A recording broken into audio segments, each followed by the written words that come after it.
안녕하세요. 오늘은 빅베어.ai 관련 자료들을 좀 깊게 들여다볼까 합니다. 최근에 실적 발표하고 나서 주가가 엄청 흔들렸다고 하던데, 대체 무슨 일이 있었는지 한번 자세히 살펴보겠습니다. 네, 안녕하세요. 2025년 2분기 실적이 나왔는데 시장 기대치에 뭐랄까 한참 못 미쳤어요. 그래서 투자자들이 좀 충격을 받은 것 같습니다. 왜 그랬는지, 또 앞으로는 어떨지 한번 짚어보죠. 좋습니다. 그럼 제일 문제가 됐던 실적부터 바로 볼까요? 2분기 매출이 3,250만 달러. 이게 시장에서는 한 4,060만 달러 정도 예상했었죠? 네, 맞아요. 꽤 차이가 크죠. 그리고 전년 동기랑 비교해도 한 18% 줄어든 거니까 상황이 좋다고 보긴 어렵습니다. 매출도 매출인데 그 순손실이 더 심각하다면서요. 주당 0.71달러 손실이라니. 네, 그렇죠. 시장에서는 뭐 한 0.06달러 정도 손실을 예상했는데, 이거보다 훨씬 크게 나온 거죠. 벌써 이게 3분기째 적자거든요. 3분기 연속. 실적이 이러니까 주가 반응도 엄청났겠네요. 시간 외에서 거의 30% 가까이 빠졌다고. 네, 29% 급락했죠. 정규장 마감가가 7달러 좀 넘었었는데 말입니다. 사실 그 전에 주가가 엄청 올랐었잖아요. 1년 동안 400% 넘게 올랐으니까요. 맞아요. 약간 거품 논란도 있었는데 이번 실적이 좀 그걸 확인시켜준 느낌도 있고요. 그럴 수 있죠. 그럼 왜 이렇게 실적이 안 좋았냐, 이걸 봐야 하는데, 일단 회사 설명은 미 연방정부 정책 때문이라는 거예요. 정부 정책이요? 구체적으로 어떤? 네, 그 정부 효율화 정책 때문에 기존에 맺었던 국방계약 조건이 좀 바뀌거나 일부 프로그램이 축소됐다는 겁니다. 그리고 신규 계약도 좀 늦어지고 있다, 뭐 이런 얘기고요.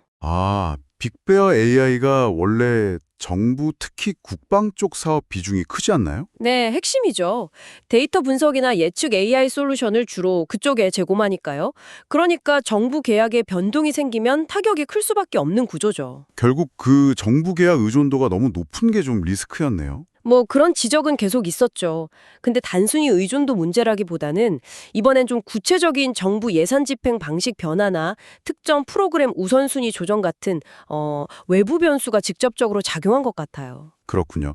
그러다 보니 회사 전망치 자체도 많이 낮췄다면서요? 연간 매출 예상치를요? 네, 원래는 1억 6천만 달러에서 1억 8천만 달러 정도 벌 거라고 봤는데 이걸 1억 2,500만 달러에서 1억 4천만 달러 사이로 거의 20% 넘게 확 낮췄습니다. 꽤 많이 낮췄네요. 단기적으로는 좀 어렵다는 걸 인정한 셈이군요. 그렇죠. 연방 프로젝트 축소 영향도 있고 또 미래를 위해서 투자는 계속 해야 하니까 당장은 수익성 개선이 좀 어렵다. 뭐 이렇게 본 거죠. 근데 또 CEO는 인터뷰에서 OB3라는 예산 법안 통과되면 큰 기회가 될 거라고 했다던데요. 이건 뭔가요? 그 오비3 법안, 트럼프 행정부 때 추진됐던 건데 국토안보부랑 국방부에 엄청난 규모의 예산을 투입하는 법안입니다.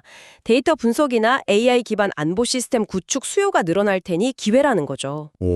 그럼 희망이 있는 거 아닌가요? 뭐 장기적으로는 그럴 수 있겠죠. 근데 CEO도 인정했어요. 그 예산이 당장 뭐랄까 바로 계약으로 이어져서 실적에 반영되려면 시간이 꽤 걸린다. 그리고 그 과정에 불확실성도 있고 또 단기적으로는 기존 계약 줄어드는 리스크는 여전하다고요. 아하, 그러니까 마냥 좋아할 수만은 없는 거군요. 약간 희망과 현실 사이에 좀 갭이 있네요. 네, 그런 셈이죠. 당장의 어려움은 팩트니까요. 실적은 이렇게 안 좋은데 그래도 회사가 가진 현금은 아직 꽤 많다면서요? 재정 상태는 괜찮다는 건가요? 네, 그건 중요한 포인트입니다. 2분기 말 기준으로 보니까 현금이 한 3억 9천만 달러 정도 있더라고요. 부채 빼고 순현금으로도 2억 4,800만 달러 정도 개고요. 생각보다 많네요. 네, 그러니까 뭐 단기적으로 손실이 나더라도 회사가 망하거나 할 정도는 아니고 중장기 계획을 추진할 여력, 소위 말하는 버틸 체력은 아직 충분하다 이렇게 볼 수 있습니다. 다행이네요. 그럼 경쟁사들 상황은 좀 어떤가요? 이 분야가 다 같이 좀 어려운 건지. 공교롭게도 비슷한 시기에 C3.AI라고 여기도 경쟁사인데 실적 전망이 안 좋다고 발표하면서 주가가 확 빠졌어요.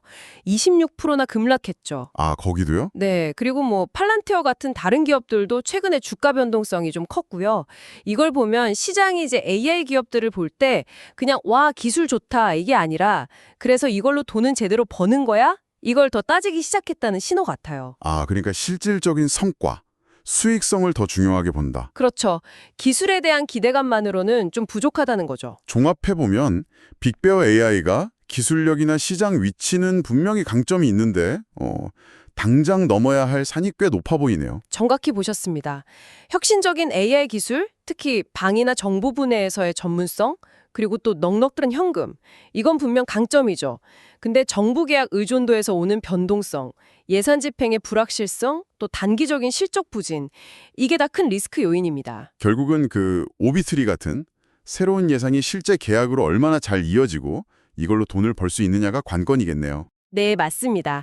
앞으로 분기마다 발표되는 계약 수주 소식이나 실제 수익성 지표가 어떻게 변하는지 이건 정말 꼼꼼하게 봐야 할 것 같습니다.